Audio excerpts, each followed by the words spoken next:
ભારત માતા કી આજના આ સ્વતંત્રતા દિવસની આપ તમામ નાગરિકોને, ભાઈઓ બહેનોને સૌને હું ખૂબ ખૂબ શુભકામનાઓ પાઠવું છું।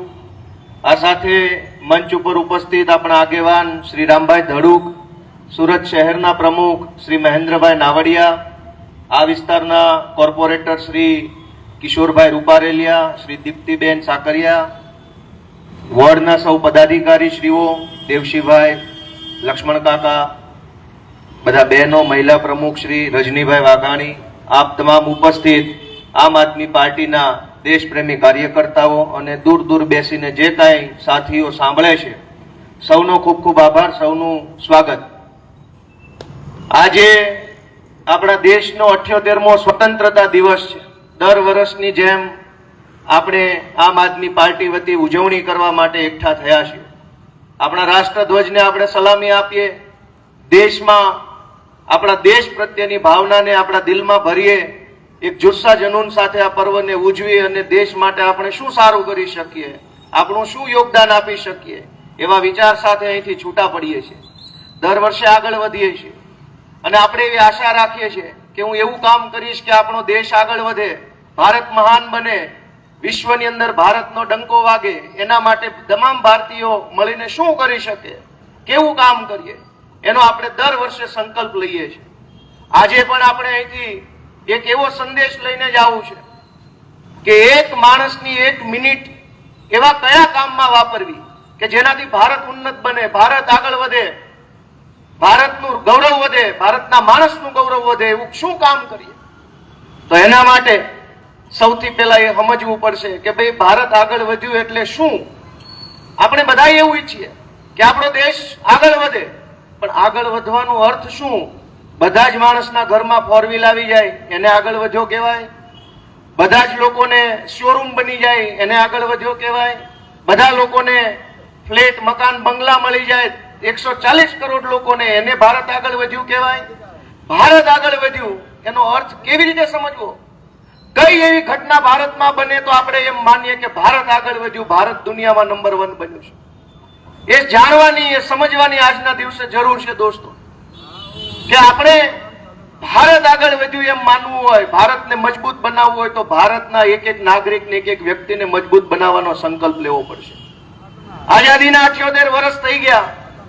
સરદાર વલ્લભભાઈ પટેલ, ગાંધીજી, જવાહરલાલ નહેરુ, બાબા સાહેબ, ભગતસિંહ, સુભાષચંદ્ર બોઝ, અનેક આગેવાનોએ પોતપોતાના વિચારો અને ક્ષમતા પ્રમાણે ભારતને આઝાદ કરાવવામાં યોગદાન આપ્યું અને એને એક સપનું જોયું કે અમે બધા જે લડાઈ લડીએ છીએ એ લડાઈ પછી ભારત આઝાદ થશે, એ આઝાદ ભારત કેવું હશે, એ ભારતની વ્યવસ્થા કેવી હશે, ભારતના નાગરિકનું ગૌરવ કેવું હશે, ભારતમાં સુવિધા કેવી હશે, એનું સપનું ગાંધીજીએ, સરદાર પટેલે, બાબા સાહેબે જોયું અને જે સપનું એમણે જોયું એ ભારતના બંધારણમાં લખીને ગયા કે આવું ભારત બનાવવાની જવાબદારી આઝાદી પછીના ભારતના નાગરિકોને સોંપતા જઈએ છીએ। એમણે જે સપનું જોયું, મહાપુરુષોએ, એમણે તો એમની જિંદગી આઝાદી અપાવવામાં ખર્ચી નાખી, પણ આઝાદ થઈ ગયેલા ભારતના નાગરિક માટે ભારતમાં શું હશે એ તો આપણે બધાએ સહિયારો પુરુષાર્થ કરીને, સંઘર્ષ કરીને મેળવવાનું હતું। ભારતના સંવિધાનમાં લખેલું છે કે તમામ નાગરિકને, દેશના એક એક માણસને, અમીર હોય કે ગરીબ હોય, તમામને સારામાં સારું ઉચ્ચ કક્ષાનું શિક્ષણ મળવું જોઈએ। એ સપનું બાબા સાહેબ આંબેડકર, ગાંધીજી, સરદાર પટેલનું છે અને સંવિધાનમાં લખેલું છે। પણ આઝાદીના 78 વર્ષ પછીની વાસ્તવિકતા શું છે? શું ભારતના એક એક બાળકને સારામાં સારું શિક્ષણ મળે છે? આપણો જવાબ છે કે નથી મળતું। જો નથી મળતું તો હજુ આઝાદી અધૂરી છે અને આઝાદી માટે લડવાની જવાબદારી તમામ લોકોની છે। કે જ્યાં સુધી આપણા મહાપુરુષો, આઝાદી અપાવનાર મહાપુરુષોના સપનાનું ભારત ન બને ત્યાં સુધી ભારતનો દુનિયામાં ડંકો વગાડવાની ચર્ચા ઊભી રાખી દઈએ। પહેલા તો ભારતની અંદર એક એક બાળકને શિક્ષણ મળે એની વ્યવસ્થા કરવાની લડાઈ લડીએ।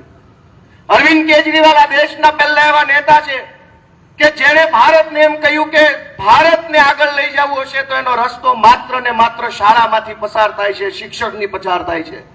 જે દેશ શિક્ષણ ઉપર ધ્યાન નહીં આપે ને મહાન બનવાની વાતો કરશે, ક્યારેય મહાન નહીં બને।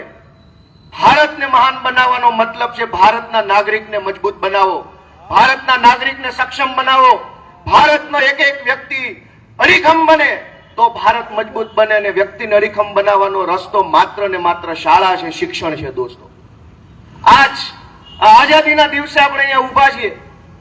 આપણને બધાને ખબર છે કે ગુજરાતમાં કે ભારતમાં જે છોકરાને મેડિકલ સાયન્સ ભણવું હોય, ડોક્ટર બનવું હોય, એડમિશન ન મળે, એને ડોક્ટર બનવા યુક્રેન કે ફિલિપાઇન્સ જવું પડે છે. યુક્રેનની વસ્તી, યુક્રેન આખો દેશ માંડ 4 કરોડ લોકોની સંખ્યા છે આખા દેશની. આપણે 140 કરોડની જનસંખ્યા ધરાવતો વિશ્વનો સૌથી મોટો દેશ છીએ. આઝાદીના 78 વર્ષ પછી જો 140 કરોડની સંખ્યા ધરાવતો દેશ પોતાના બાળકોને ડોક્ટર ન બનાવી શકે, ભણાવવા માટે 4 કરોડની સંખ્યા ધરાવતા યુક્રેન મોકલવો પડે, તો આઝાદી હજુ અધૂરી છે. દોસ્તો, અધૂરી આઝાદી મેળવવા માટે, પૂરી આઝાદી મેળવવા માટે આપણે સંઘર્ષ કરવો પડશે. ફિલિપાઇન્સની અંદર ડોક્ટર બનાવવા મોકલવા પડે છે છોકરાઓ. દેશની સરકારો ફાંકા ફોજદારી કરે છે, વિશ્વગુરુ બનાવું, આમ કરી નાખું, દુનિયામાં ડંકા વગાડું.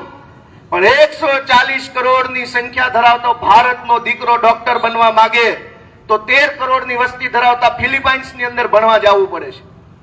આપણા માટે ચિંતનનો, ચર્ચાનો, સંવાદનો, વિચારવાનો વિષય છે કે 13 કરોડની વસ્તી ધરાવતો ફિલિપાઇન્સ દેશ ભારતના બાળકને ડોક્ટર બનાવી શકે છે તો ભારતમાં શું ઘટે છે? ભારતમાં ભગવાનની દયાથી 3 ઋતુ છે, ડુંગર છે, નદીઓ છે, ઝરણા છે, પહાડ છે, જમીનની અંદર ખનીજ છે. તમામ વસ્તુ ઈશ્વરે ભારતને આપી છે, પણ ભગવાનની દયાથી નેતામાં કઈ દમ નથી ને એટલે વિદેશ ભણવા જવું પડે છે. એક સારો નેતા આપણને નથી મળ્યો, વિચારવાળો નેતા નથી મળ્યો. આપણી કમનસીબી છે કે આજે ઝંડાને સલામી મારીએ, મોટી મોટી વાતો કરીએ, પણ વાસ્તવિકતા એ છે કે કરોડો બાળકોને આપણા દેશમાં શિક્ષણ નથી મળી શકતું. એ આપણા બધાની ખામી છે, આપણા બધાની ભૂલ છે, આપણા બધાની નિષ્ફળ